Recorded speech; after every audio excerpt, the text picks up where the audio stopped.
Hi, everyone. Welcome to Build Your Own AI Agent Part 2.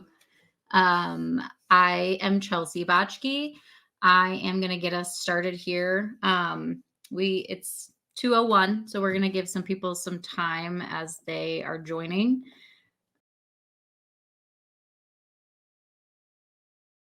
But today we're going to build upon what we created in part 1. In just a few moments, I'll go through what today's agenda is going to be. But the aim of this part 2 is just to build a bit more complexity with your AI voice agent. I am going to throw in our slides for today. There's some notes at the end that will pertain more to today's demos. So if you want to, your chat is in the bottom right corner. So if you want to check out that link, you can download today's slides. And like I said, my name is Chelsea Botchke. I am the product marketing manager here at LiveWIRE. And with me today, I have Daniele, who's our product manager, and Nick Amhouse, who is a technical support lead. You're going to get to meet them shortly. And they're going to go over 2 of our demos today. And like I said, I'll get to those demos here in a minute. And for anybody wondering, we are recording this. So once the event ends, we will make sure by the end of the week to get you out the recording. Feel free to share part 1 and part 2 if you have anybody that you know is interested. And I went over the chat. And again, it's a collaborative environment. So we love questions. Feel free to use the chat. If you want, you can also raise your hand. There's a little icon in your bottom center control bar that will put a green box around you. So we'll know you have your hand raised. And you can unmute and talk and ask your questions. Like I said, we love questions. So make sure to use those outlets. Let's get going here. We're 3 minutes past the hour. So today's agenda is very simple. We are going to have a couple demos that we'll go over. We're also going to introduce a tool that SignalWire has created called Call Flow Builder. And the 2 examples we're going to go over is a post prompt URL, which Nick is going to help us with, and then integrating with third parties. And Daniele is going to go over that demo with us. Let's see. So what is Call Flow Builder? I'm glad you asked. Call Flow Builder is one of our tools. It's a drag and drop tool that easily creates and manages phone call routing, suitable for developers of all skill levels. Even I can do it. And it's designed to minimize the technical complexity that sometimes you run into with coding. So you'll easily be able to see any errors. It will tell you exactly what's going on. You can connect, drag and drop. Like we said, it takes the programmable logic of your voice application into a no-code solution. There's a lot of things. Oops. There we go. So there's a lot of things that Call Flow Builder can do. I'm not going to read this slide out to you, but it's there as a reference if you need it. But some of the more common use cases we're seeing with Call Flow Builder is automating customer support, creating smarter contact centers, even after hours answering services. So you don't need to lose out on potential business just because your staff or you can't be there to answer the phones 24/7. And I went through those slides really quick. So again, the link in the chat for those that are joining us right now will take you to those slides that we just went through. But I'm going to actually turn it over to Nick, and we're going to get right into these demos because I know that's what you're here for. Hello. I'm here to show off the ability to use a post prompt URL. So it's basically going to send all the data that's collected by the AI to a webhook, and then you can choose, I guess, what you want to do with that data. I'm going to share my screen. Give me just a minute. Okay. So I'm going to create a you can see I've already got one created, but where this is created is in the advanced configuration AI agent rather than the conversation flow one that went through the first session. So the reason I'm using this one is because it has access to the post prompt right here, where you can add a URL. Rather than type everything in here right from scratch, I have got it all pre-made right here, but we'll go through the prompt as I'm calling it. Really, the point of this demo is to show off the post prompt. So right now, I just provided a URL. It's just going to webhook site so we can just analyze the data that gets sent. You can see this is the instructions I'm giving it. So I'm just 2 sentences really. Summarize the message as a valid anonymous JSON object. In the JSON object, I'm creating a parameter for customer name, customer phone, which I'm having it format. I'm giving it specific instructions for how to format the number. The reason I'm doing that actually is because I do use the same variable that we'll see in the post prompt when we analyze that, but I'm actually using that variable in the prompt as well. You'll see how the AI is using it and calling it. But I'm having it change the format, just sort of showing that the AI can be a little bit malleable with the information it takes in. And then I'm purposefully leaving customer order vague. You'd obviously probably want to specify exactly how you want your order form to be sent so your application knows it will consistently get the same format. But I'm keeping it vague for a reason, just so we can kind of see how the AI handles it when it's just vague. So I'm going to leave my prompt up right here and just call in. And let's place an order together. Good evening. Thank you for calling Spacely Sprockets. How may I assist you today? Hi, can I place an order? To place an order, I will need to gather some information from you. Let's start with your name. What is your name? My name is SpongeBob. Thank you, SpongeBob. Now, I see that you are calling from the phone number +1 4142934015. Would you like to use this phone number for contact? Yes. Great. Now, we sell sprockets in the following sizes: small, medium, and large. What size sprockets would you like to order, SpongeBob? Can I get 2 small and 2 large? Thank you for your order, SpongeBob. Just to confirm, you'd like to order 2 small sprockets and 2 large sprockets. Is that correct? Yes, that's correct. Thank you for confirming, SpongeBob. A representative will be in contact with you soon to finalize the details of your order. Goodbye. Right there, the AI agent hung up the call itself, and then we immediately get a post right here to our webhook. So you can see I only asked for those 3 bits of data, but we got a lot of data. So let's go over everything that we get sent right away. Starting at the top, you get some information about your project and everything. This is probably going to be extremely useful for a lot of people. You can correlate this specific prompt and this specific post to an exact call within your SignalWire logs and within your dashboard. Any logging you do can connect it there. An AI session ID in case you're sending, it's usually smart to separate AI agents to different functions rather than dump all of your functionality into one agent. So this way you can kind of know which agent was talking in case you're sending one call to multiple agents. Here's our entire prompt that I sent right there. And then we get the whole conversation back and forth with user and the assistant. So we can see everything that I said. We haven't even gotten to the data that I asked for yet, but that starts to come down here. So this is more data that just comes in automatically. You can get the caller ID name. And this is a variable that could be used. So if I said, hey, greet the caller with hello, caller ID name, it would say hello, SignalWire test call right when I'm calling in. I would be hesitant to do that all the time because if there is no caller ID name set, it will just read the phone number. And so that could be a little bit odd. But here's where I grabbed the phone number variable that it used in its discussion. And then here's finally the data that I actually requested right here. So just these small things, the customer name, customer phone, and order. You can see it's in the post prompt data parsed out. You can see it took the phone number I was calling in from right there and formatted it the way I needed. And what's interesting too is I just told it to make customer order, and it by itself decided the best way to do it would be to create an array, since I ordered 2 things, 2 small and 2 large. So I didn't really ask it to do that. It just did it all automatically, which is pretty cool. But then this is how you can start to structure out whatever data you need collected, send it to any webhook you need, and then you have the information you still need to tie it back to the call for your logging purposes or a specific AI session even. That's just about it. Thank you, Nick. I'll open it up here to anybody. Does anybody have any questions? Um, Nick, what are some kind of tips or tricks you have that people should know if they're doing something like this?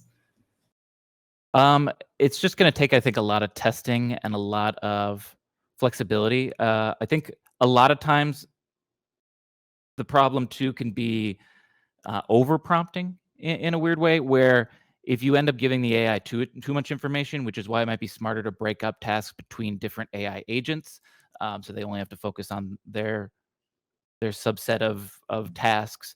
But over prompting can make it confused as well. So I ended up starting my prompt with actually something very large, and the final form that you saw there just ended up being the best way, where I had to remove a lot of things to kind of keep it simpler, to keep it better.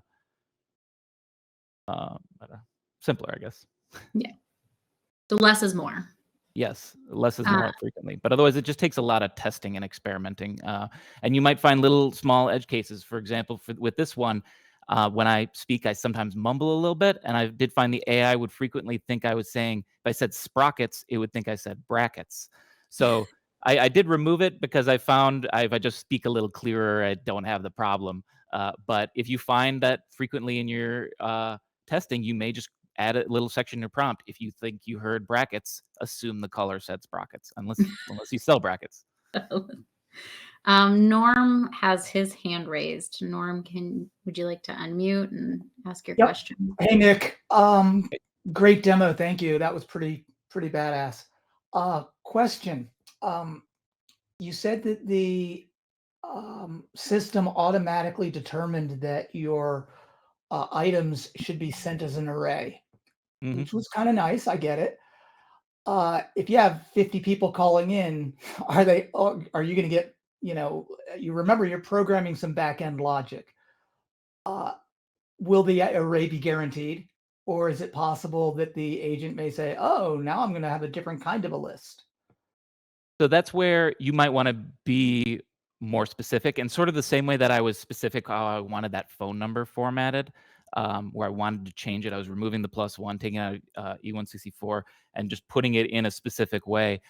That's what you might want to do similar to a customer order, because if you do leave it 100% to the AI, then you're right. It might do 95% of the orders like this with an array, but in one weird edge case, maybe it just heard the order a little bit differently, and so it decides it'll format it. If you're giving it full freedom to format it however it wants, it'll sometimes do it a little bit unique. So if, like I say, that's one system where you will probably want to specifically specify, like, this is exactly how you need to submit the order in this format, and then if you do that, it will consistently use that format. Thank you. Mhm.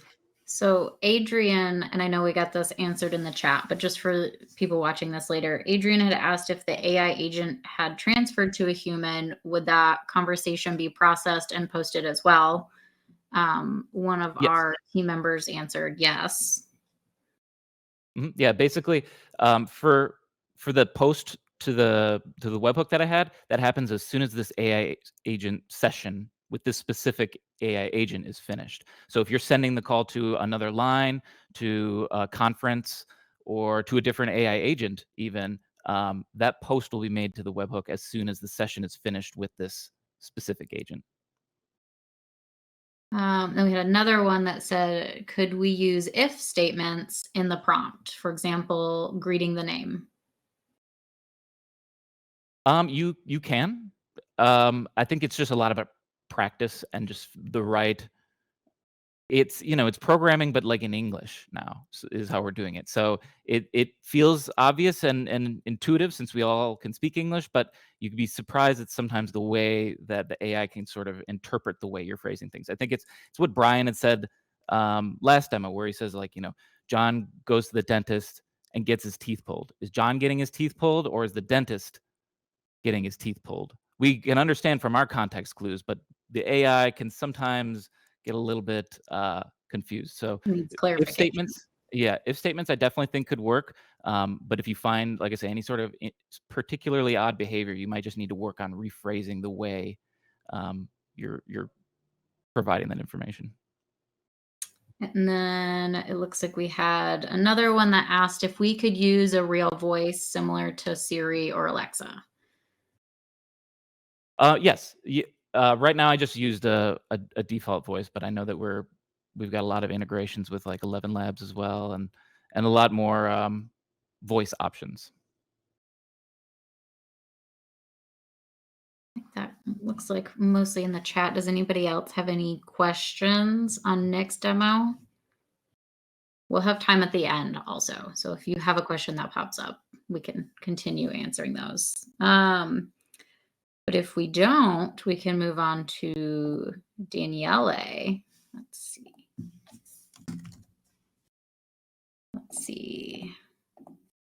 Hi, Daniele. Are you ready for yours? Hi, everyone. All right, I'll pop your screen up here. All right. So last time, if you were with us, you will remember that we built an AI agent that was able to transfer calls, right? As an example, we used sales. So whenever the caller called the AI agent and was asking to get transferred to sales, the agent would do that automatically. And we did that all through our UI. Now, as you have noticed from the great demo that we just did from Nick, we are going in this LiveWIRE, we're going a bit more into the technical details. So we're going to see how to do something similar, how to do an integrations, how to perform actions with your own custom third-party system. And we're going to build that together. So we're going to integrate with GitHub. So we're going to take the agent that we built last time. We are going to see the same agent from a slightly different point of view, right? And we're going to attach it to GitHub APIs to create and read GitHub tickets. So let's get started. You can see here my screen, and this time I want to use Coldflow Builder to actually use the agent, because let's say in addition to the AI agent, you want to perform some additional actions, like you want to record the call, right? So you want to use some traditional logic in addition to an AI agent. So I'm going here to Coldflow Builder. I'm going to create a new Coldflow. Let's call this demo, right? And we get this empty Coldflow. So we have handle call. We are going to answer the call. We get a bunch of options here. We could play audio, text to speech. We could send an SMS, but we want to start recording. So here we go. And then after we start recording, let's connect to an AI agent. Here we go. Okay, now it says invalid settings because we don't have an AI agent yet. So we're going to create one. I'm going to zoom in to make sure you can read. And I'm going to click on Add AI Agent on the right. Okay, so let's add a new agent. As we saw before, instead of a conversation flow, which was the option that we chose last time, today we're going to use an advanced configuration, which is more fun. Let's call these, Tina V2 and create. Now, this is asking for a prompt, for a full prompt. I have here ready something that I prepared, which is the equivalent of what we built last time, just in the shape of a freeform prompt. Let me expand this a bit more. Okay. So you can see we're instructing the agent as usual. Your name is Tina, you speak English, some personality information. Last time we had UI to do this. Right now we're doing this by hand in the prompt. Right? You're a professional assistant. You will ensure the customer is satisfied. you answer the phone and take notes on what the callers need and can optionally transfer them elsewhere in the company. Now we want to do something different, right? We want to, instead of transferring people, we want to create or read tickets from GitHub. So why don't we say something like, and can optionally read or create support tickets, right? Then we have skills, knowledge, and behavior. Transfer calls, we can replace this with read and create tickets, right? And we replace this with you are able to read and create tickets. Hours of operation, this can remain the same. We are just telling when the business is open. People that work with you, this is just text, we'll keep it the same. And then the conversation flow that we had last time. Again, last time we had the UI, a nice UI. Today we're doing it within the prompt. So these are the steps you need to follow. Step 1, create a caller. Okay, we can keep it. Step 2, if possible, take the caller's detail down, name, number, and reason for call. Yep, that's fine. We can keep it. But step 3, instead of optionally transfer them to our sales team, can become, if needed, create or read a support ticket.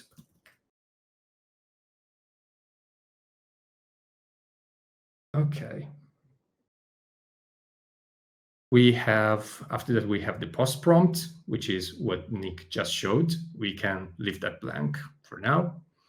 And a post prompt URL, which we will also leave blank. So the main difference from what we are doing here with the demo that we just saw, is that the post prompt is something that happens after the call ends, after the interaction with the agent ends. So the post prompt is great if you want to have a summary of the call, for example, or if you collect a bunch of information during the call, and then after the call ends, you want to use it for something else, or you want to collect it for some reason or put it into a structured format. What we're doing here, though, is a bit different. We want to perform actions live during the call. We want to, while we're speaking with the AI, we want to be able to create tickets or read tickets, not after the call has ended, while the call is still in place. Okay, so we will not use the post prompt. We'll leave it blank. All right. Now you'll see that we have a bunch of tabs here. We have the prompts tab that we just saw. We have the languages tabs, and here we can add the languages that we want our agent to understand. We will pick English. Tina is female, and let's pick a voice. If we wanted to, nothing would prevent us from adding multiple languages. And what would happen is that the agent will be able to speak multiple languages. Yes, you can add English, German, Italian, and depending on the caller, the agent will be able to interact with them just fine. Okay, then we go to the most interesting part, to the core of today's LiveWIRE, which is the Functions tab. Now, for the Functions tab, we have several fields here. One field is the webhook URL. Now, to understand this, we need to understand how functions work. What we are doing here, we're basically defining a set of functions that the agent will be able to call. We decide what the functions will do. We'll just tell the agent, look, you can call these functions, right? Don't care about what they do. You are just able to call them. So we want to create two functions, one to create a ticket, one to read a ticket. These functions, the actual implementation of these functions will be hosted on a server that we will create, right? So the agent will, when the agent will invoke a function, the agent will actually make a REST request to our server. Okay, and within our server, we will see how to handle this request and what to do in that case. So as default webhook URL, I have this URL here that will connect to my server. You will change it depending on where your server is hosted, of course. And we are ready to add a couple of functions. So we can add create ticket. This is the function that we will use to create a ticket. And we need to explain to the agent what is the purpose of this function. So the purpose of this function is to create a new support ticket. And we have a couple of parameters here, which, let me see. So we basically, to create a ticket, we want a title for the ticket. We can, yeah, title of the ticket. And we have a body of the ticket. These are the parameters that the AI will fill with actual information. You don't have to care about how these parameters are filled. The AI will take care of that. The AI will take care of filling these parameters with the title and the body of the ticket that will need to be created. And we leave this webhook URL blank since we already have the general one defined outside. So let's create this function. Oh, I didn't save, so let's repeat it here. It's fine. Let me save here. Okay, so we have a function to create a ticket. We need another one to retrieve the details of an existing ticket on GitHub. So we can call this one read ticket. Use to retrieve the details about a ticket. And in this case, we only have one argument, right? We just need the issue number to understand which ticket to retrieve. So let's say ticket number, the number of the ticket. Okay, read ticket, use to retrieve the details, ticket number, the number of the ticket. Create function. Okay, so we have our agent with our two functions. Again, right now we only have the definition of the functions, but we haven't defined the implementation yet, which we're going to see in a moment. We have a couple of more tabs here. We can see the logs. We'll just for fun, we'll enable the conversation transcriptions. So we'll see the actual transcription of the conversation within the platform. So let's save the changes. And now what we need to do, we need to define the server. So let me bring a VS Code window here, and let me zoom.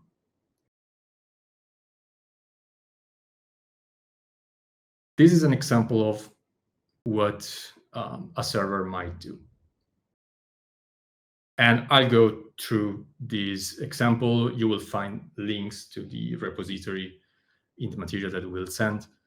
But what we are doing is simple. We are building an Express server. This is just a simple HTTP server, the most basic HTTP server that you may get. We are importing the GitHub APIs for creating the tickets and some boilerplate just to expose a public URL. You don't actually need this. It's just for demo purposes. Okay, we have some variables. We have the token for the GitHub integration. We have the owner of the repository that I prepared for this demo. We have the name of the repository. This is the repository where we want to create and read ticket from, and some configuration files. Okay, so what we do, we instantiate the GitHub API, and we set up the Express HTTP server. And we are going to define a single endpoint. So this HTTP server will only listen for post requests on this URL. So let me write some notes here. The HTTP server will listen for post requests on the route. Whenever the agent wants to perform an action, again, it will get a request to this endpoint. So let's assume we received a request. Let's see what we can do. We can we actually receive a bunch of parameters that I'm going to show you here. So among the things that we receive with requests are the project ID, space ID, caller ID number, but also a function name. For example, here we received create ticket in this example. We receive a function name and a set of arguments, right? This is, for example, some arguments that we might receive for a title and a body. So what we are going to do, we're going to take these arguments and create a ticket with them. So let's go back to the code. We take the parameters, we put them into the params variable. So extract the parameters. We prepare a response, which by default is unsupported function, but if the function that was requested is create tickets, then we are going to use GitHub APIs to make a post request to create a new ticket. We specify the repo where this ticket should be created, the title of the ticket, and the body. Okay.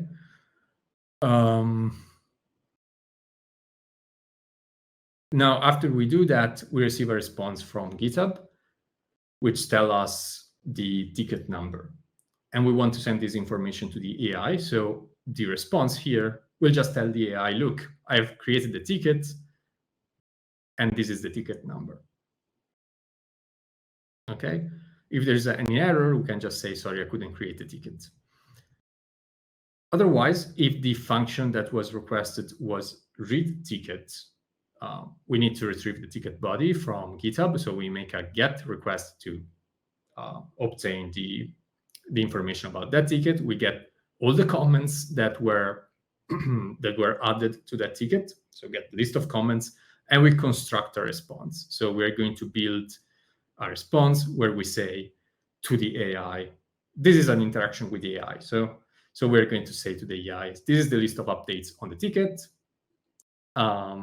We'll put the title of the ticket here, and then a new line. We're going to put for each comment the date that the comment was made and the body, right? Oh, this is actually from the first,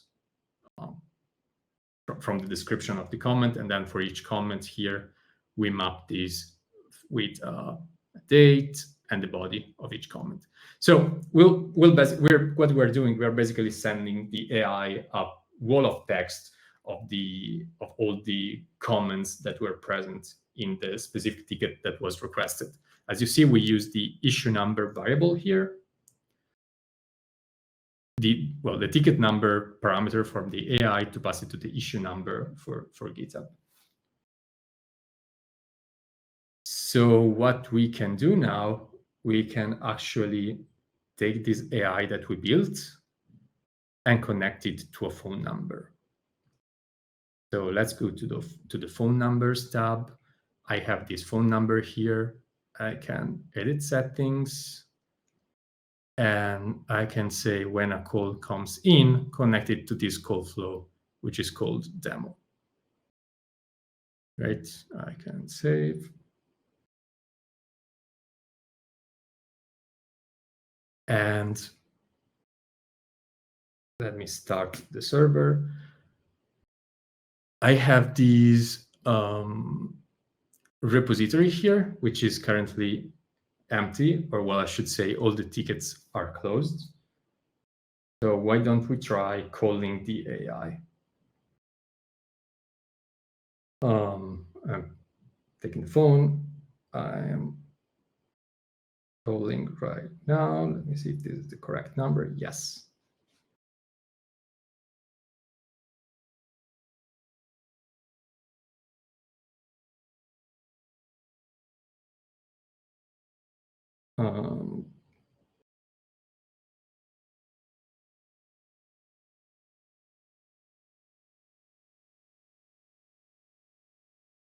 Hello, how may I assist you today?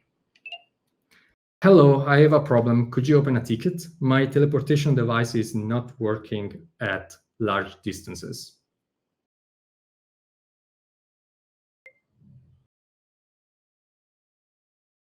I've created a ticket for you.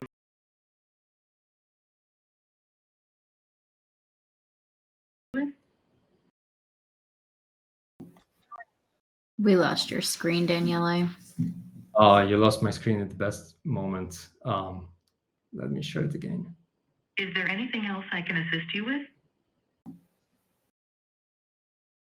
Okay, so I'll try it again just to show it live. So let me close this one.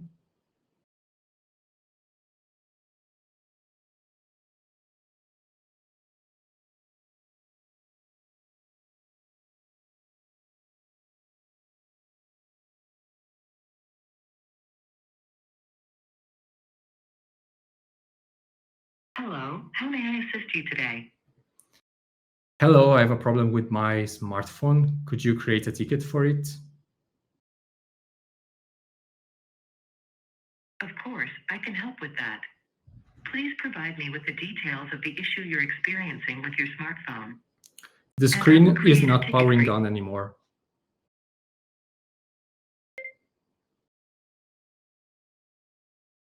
Thank you for providing the details. I have created a ticket for you regarding the issue with your smartphone screen. Our team will look into this matter and get back to you as soon as possible. Is there anything else I can assist you with? Yes, could you tell me the updates on ticket number 3?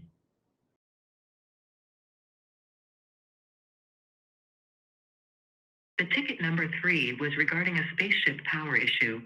It looks like the problem has been resolved. Is there anything else you would like to know or any other assistance you need? That's all. Thank you.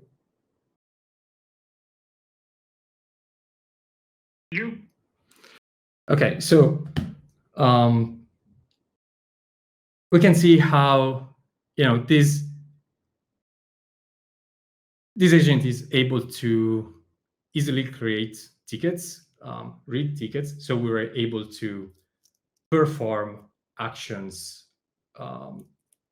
integrations with third-party systems.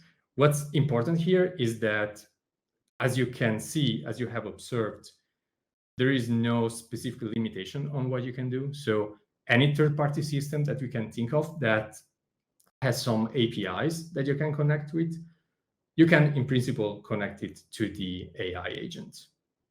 So that was the demo. Do you have any question or curiosity?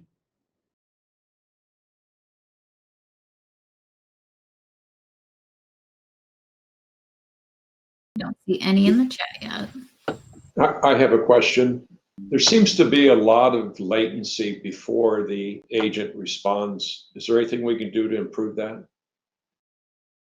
Yeah, so we actually did a lot of work to reduce latency. What we saw in this demo, I think, was higher than normal. I suppose it was due to the latency with my server that I'm using for connecting to GitHub. But in normal circumstances, you should see a latency which is quite surprisingly low, I should say. Latency, as you correctly point out, is one of the main things, or perhaps the most important thing for making a conversation sound human-like. Human conversations have very low latency, and that's key to make this kind of technologies feel natural.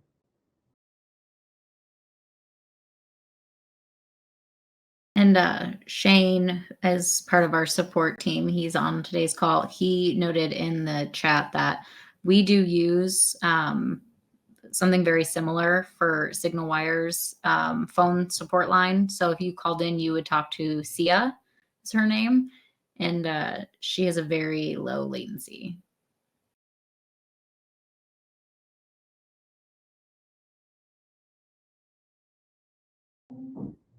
And you can set that to a specific latency, can't you, Daniele? Right, within the settings. Yeah, you have several options to control how much the agent waits to be sure that you stopped talking, for example, or the delay, or indirectly controlling the delay when something happens. For example, like I did during the demo, I talked over the agent while the agent was still speaking. So the time it takes the agent to realize, oh, I should stop speaking.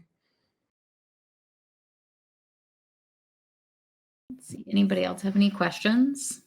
Does anybody have a specific use case they're working on that's similar, or you have questions on how you would do it? Zapier. Okay. Do you have any advice for somebody who's trying to connect to Zapier? Zapier is an interesting integration. So from our investigations, the most important limitation that Zapier has for the AI agent is that it doesn't allow you to respond within the same HTTP session, right? So what we did here for GitHub integration, we received an HTTP request, we connected to GitHub, and within the same session, we sent a response to the AI. Now, from what we could see, Zapier only supports, if you want to perform actions, that's great. But if you want a response back, like if you want to gather data from third-party systems, that might not be suited. But for one-shot actions, that's great. Anybody else have any questions? We've got some time, so we've got about 15 minutes set aside. Is there anything upcoming that we should be excited about or look forward to with any evolution of the agents? Well, stay tuned because we have several changes coming. We're going to have interesting. If you're a fan of the more advanced or of the simpler, I should say, interface that we saw last time, we're going to have more integrations and functions that you can execute without having to open any text editor at all. So that's something that stay tuned for that. Awesome. Jason did ask, how easily could you make a basic interpreter? Person A speaks Spanish, person B French, and the bot simply speaks what the person said. Well, that's also an interesting use case. I would say stay tuned for that one too. You'll see something soon.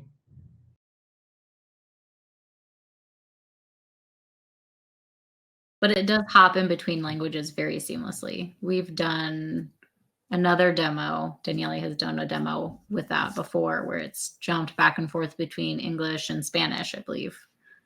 Or no, it was Italian, right? Yeah, English and Italian. Yeah, you can add to the agent as many languages as you like. And the same agent, you write the instructions in English or in whatever language you prefer, actually. But usually we do that in English. You write all your instructions in English, and then magically your agent is able to follow the same instructions in different languages. And if you get super creative and you clone your own voice like I did, you can speak 29 different languages using 11 labs. Sounds just like you too. We had a question too. Stephen H asked about emotions, which those are coming, correct? That's something to look forward to. We have some things coming with Play HT. We're just stay tuned on that front. We are working in that area right now. I don't have an ETA on any of that, but keep an eye out because it'll come out. Yes. Yeah. Right now we have the 3 to choose from. If you're using like the predefined, which is the professional, witty. I can't think of the third one off the top of my head. Abby did say you can give it a vibe right now, which example is down to business versus witty. So you can give it a little extra until You can put a little glitter in there. You definitely can. I like it. Great. Anybody else have any other questions? Any use cases they want to work through? We do have our entire support team on hand. So if you do want a little one-on-one, like part 1, we are offering that. So we can push you in. In addition to that, if over the next week or 2 you have questions, open a ticket via support. The entire support team is well versed with this right now. So we'll be able to answer questions and get you headed in the right direction with ease. Yep. Norm did ask in the chat, if a company has 100 employees, can the agent be trained with all of their names? It can You know, be. Yeah.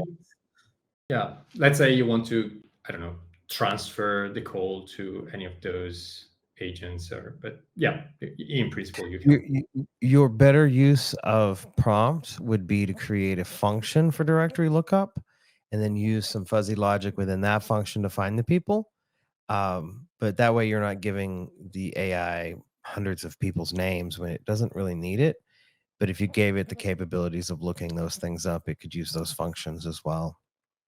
On top of that, it's less sysadmin work because every time somebody comes or leaves the company, you're going to have to add it to the AI so it can know. But if you have it in a central location, then if you're using AD or something like that, then you're just removing it from one place or adding it from one place. Right. That was actually both of those were my concerns, and Brian kind of hit the nail on the head. I guess my real question was, if I have a large data set of things and I'm typing the text into the AI agent prompt, I mean, that prompt could get pretty large pretty quickly if I'm programming it with a lot of detail. That was really the root of the question. And Yeah, Brian said, go call an external function. Yeah, call a function to get those things.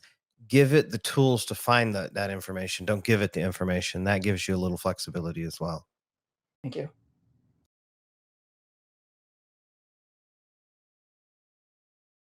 Oh, it's much safer. That way you don't give. We actually do have some how-tos coming that show some of the concepts of data management and how to handle sensitive information with the AI. We have facilities in place within our AI agent to allow you to give the AI sensitive information without actually giving it to the language model, which is a highly sought after thing. We have that capability as it is today. It's a little more advanced, and it'll probably be in when we do a part 3 and 4 of this series, probably.